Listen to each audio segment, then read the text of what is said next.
नमस्कार। द देसी अड्डा पर आपका स्वागत है। मैं हूं राकेश तिवारी। देखिए, टिकट के दावेदार में आज बात होगी दरौंदा विधानसभा क्षेत्र की। दरौंदा विधानसभा क्षेत्र जो अपने आप में सिवान जिले में एक स्थान रखता है, उस दरौंदा में कौन कौन टिकट के दावेदार हैं, महागठबंधन और एनडीए में कौन कौन अपने सूत्र लगाकर यहाँ के टिकट लेना चाहते हैं, सीटों का समीकरण कैसे बदल रहा है और उस तरह से कैसे नेता अपने झोली में इस सीट को ले लेना चाहते हैं, इस पर चर्चा होगी। क्षेत्र में क्या चर्चा हो रही है, किन नेताओं के बारे में चर्चा हो रही है, कौन नेता क्षेत्र में पहुंच रहे हैं, कौन कौन दावेदार हैं, कैसी संभावनाएं हैं दरौंदा की टिकट के लिए, इस पर आज बात होगी। देखिए, दरौंदा जो है वो शुरू से ही काफी संवेदनशील विधानसभा क्षेत्र रहा है। इस दरौंदा से निवर्तमान विधायक भाजपा के कर्णजीत सिंह उर्फ व्यास सिंह है। कर्णजीत सिंह उर्फ व्यास सिंह सबसे पहले उपचुनाव जीते थे निर्दलीय प्रत्याशी के तौर पर।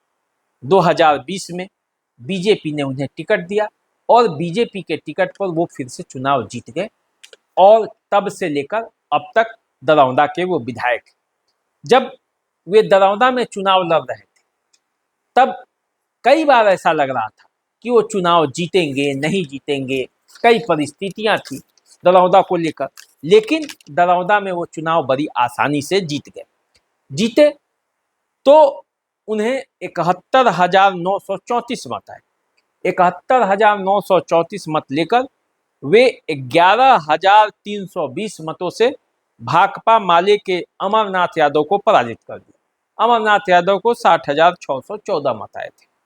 इसके अलावे रोहित कुमार अनुराग उर्फ भोला जी, जो कि जितेंद्र स्वामी के भाई हैं, उन्हें 10,299 मत आए। जितेंद्र स्वामी का इस क्षेत्र पर दबदबा रहता है, बातें हम इसके बारे में बताएंगे, लेकिन 2020 का चुनावी परिणाम यही था। अब मौजूदा समय में कर्णजीत सिंह उर्फ व्यास सिंह इस क्षेत्र के विधायक। तो एनडीए के तरफ से यदि बात करेंगे तो एनडीए के तरफ से दरौंदा में सबसे बड़े दावेदार यदि कोई है और जिसका पहला हक है, वे हैं कर्णजीत सिंह उर्फ व्यास सिंह। वे यहाँ से टिकट के दावेदार हैं बीजेपी के, और बीजेपी में कोई और ज्यादा मुखर कोई दावेदार नहीं है, क्योंकि वो जानता है कि विधायक हैं और उनको ये सीट जा सकती है। लेकिन ऐसा नहीं है कि कर्णजीत सिंह उर्फ व्यास सिंह निश्चिंतता के साथ उन्हें टिकट मिल जाएगी। कई बातें चल रही हैं। देखिए, इस सीट से जो सबसे बड़ी दावेदार और हैं, जो दूसरी, वो हैं कविता सिंह के पति अजय सिंह। देखिए, अजय सिंह यहां से चुनाव लड़ना चाहते हैं। दरौंदा पर अजय सिंह अपना हक क्यों मानते हैं, इसके पीछे भी एक समीकरण है। देखिए, 2010 में जब दरौंदा विधानसभा अस्तित्व में आया, तब यहां से अजय सिंह की मां जगमातो देवी चुनाव लड़ी। वे चुनाव जीत गए। उसके बाद जगमातो देवी का जब निधन हो गया, तब इस सीट पर खरमास के महीने में अजय सिंह की शादी कराकर कविता सिंह को टिकट दिया गया जनता दल यूनाइटेड की तरफ से। अजय सिंह की शादी कविता सिंह से हुई। शादी ही इसीलिए हुई कि टिकट देना है, और कविता सिंह चुनाव लड़ी और कविता सिंह चुनाव जीत गई। तो चुनाव जीत के वो यहाँ की विधायक बन गई। फिर 15 का जब चुनाव आया तो 15 में भी वो चुनाव जीत गई जनता दल यूनाइटेड के टिकट पर। आरजेडी से कॉम्बिनेशन था, वो चुनाव जीत गई। भाजपा ने तब जितेंद्र स्वामी को चुनावी मैदान में उतारा था, वे हार गए। अब आइए 2019 के लोकसभा चुनाव में कविता सिंह को चुनावी मैदान में उतरना पड़ा और वे सिवान की एमपी बन गई। लेकिन 2024 के चुनाव में उनका टिकट कट गया और तब से न अजय सिंह कुछ है, न कविता सिंह कुछ है। दोनों एक तरह से देखा जाए तो चुनावी राजनीति से बाहर हो चुके हैं। और ऐसे में अजय सिंह और कविता सिंह का ये दावा है कि न दरौंदा से कभी वे चुनाव हारे, न रघुनाथपुर से कभी वे चुनाव हारे, न सिवान से कभी वे चुनाव हारे, तो फिर उनका टिकट यदि कटा है तो उनको कहीं ना कहीं भागीदारी मिलनी चाहिए। और इसीलिए जनता दल यूनाइटेड से वो टिकट चाहते हैं कि इस बार अजय सिंह को चुनावी मैदान में उतारा जाए। लेकिन हमारे जो सूत्र बता रहे हैं उसके हिसाब से जनता दल यूनाइटेड कविता सिंह को तो टिकट देने का मन बना रही, लेकिन अजय सिंह के बारे में विचार नहीं कर पा रहे। तो देखिए जनता दल यूनाइटेड क्या करती है, क्योंकि जनता दल यूनाइटेड को पहले तो बीजेपी से ये सीट लेना पड़ेगा यदि कविता सिंह या अजय सिंह को चुनावी मैदान में उतारना है। तो एक क्षेत्र में चर्चा ये भी है कि व्यास सिंह 2 बार के विधायक हो चुके हैं, एंटी इनकम्बेंसी होगी, तो उसको दूर करने के लिए कोई नए प्रत्याशी को फिर से चुनावी मैदान में उतारा जाए और व्यास सिंह को किसी दूसरे जगह पे शिफ्ट किया जाए, एमएलसी बनाया जाए, एमएल सिंह का चुनाव लड़ाया जाए। तो देखिए इस तरह की चर्चाएं भी दरौंदा के राजनीतिक गलियारे में हो रही। लेकिन सबसे अहम बात यह है कि जो हमारे सूत्र बता रहे हैं जनता दल यूनाइटेड कविता सिंह के नाम पर राजी तो हो रही है, लेकिन अजय सिंह के नाम पर उसकी सहमति नहीं बन रही। अब देखना यह है कि कविता सिंह चुनावी मैदान में उतरती है क्यों कि नहीं, क्योंकि हमारे जो सूत्र बता रहे हैं उसके हिसाब से कविता सिंह का कहना यह है कि जब वो सांसद का चुनाव लड़ चुकी हैं, सिवान से सांसद रह चुकी हैं, तो फिर से विधायक का चुनाव आकर लड़ने का कोई मतलब नहीं है। अजय सिंह क्षेत्र में सक्रिय रहते हैं, अजय सिंह की क्षेत्र में अच्छी खासी पकड़ है, इसलिए वही चुनाव मैदान में उतरे। लेकिन अब देखिए पार्टी क्या फैसला करती है। ये seat Janata Dal United BJP से ले भी पाती है या नहीं ले पाती है, ये भी एक सवाल है। अब देखिए यहाँ से प्रिंस सिंह के भी नाम की चर्चा है। जनता दल यूनाइटेड के वे नेता हैं, व्यवसायी हैं, तो उनके भी नाम की चर्चा है। लेकिन जहां व्यास सिंह, अजय सिंह, कविता सिंह जैसे बड़े बड़े नाम राजनीति में चल रहे हैं, वहां प्रिंस सिंह को टिकट मिलेगा, ये आने वाले समय में पता चलेगा। अब देखिए ये बात हुई एनडीए की। अब हम बात करते हैं महागठबंधन की। महागठबंधन के तरफ से पिछले बार यहाँ से चुनावी मैदान में उतरे थे भाकपा माले के अमरनाथ यादव। अमरनाथ यादव कौन है? अमरनाथ यादव वे माले के नेता हैं जो कभी मोहम्मद शहाबुद्दीन को सिवान लोकसभा क्षेत्र में चुनौती देते थे, सिवान लोकसभा क्षेत्र से चुनाव लड़ते थे। कई बार विधायक भी रह चुके हैं, लेकिन सिवान से वो चुनाव लड़कर उनको चुनौती देते थे। वे आरजेडी और कांग्रेस के समर्थन पर पिछले बार माले के प्रत्याशी थे। 11,000 के आसपास के मतों से हार गए थे। हारने के बावजूद अमरनाथ यादव क्षेत्र में सक्रिय रहे। तो सबसे पहले दावेदारी अमरनाथ यादव की महागठबंधन में बनती है, क्योंकि सिवान के जिन 3 सीटों पर माले चुनावी मैदान में उतरा था उसमें से एक दरौदा ही वो हार गया था।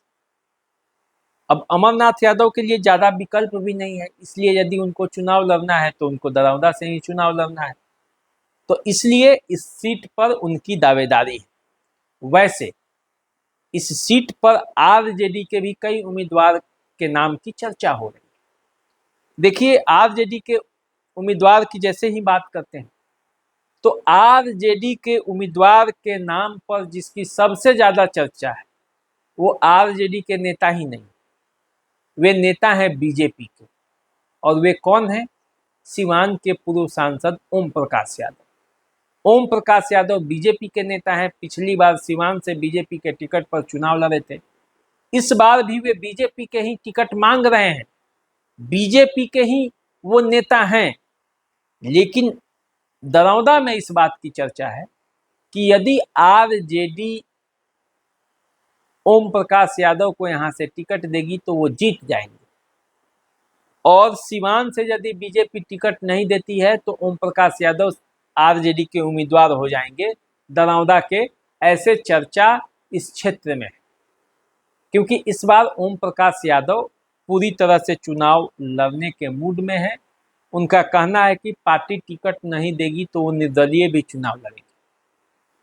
इसके लिए वो हाथ पांव भी मार रहे हैं। जन सुराज के जो संस्थापक है प्रशांत किशोर, उनसे भी वो मिल चुके हैं, फोटो वायरल हो गया था।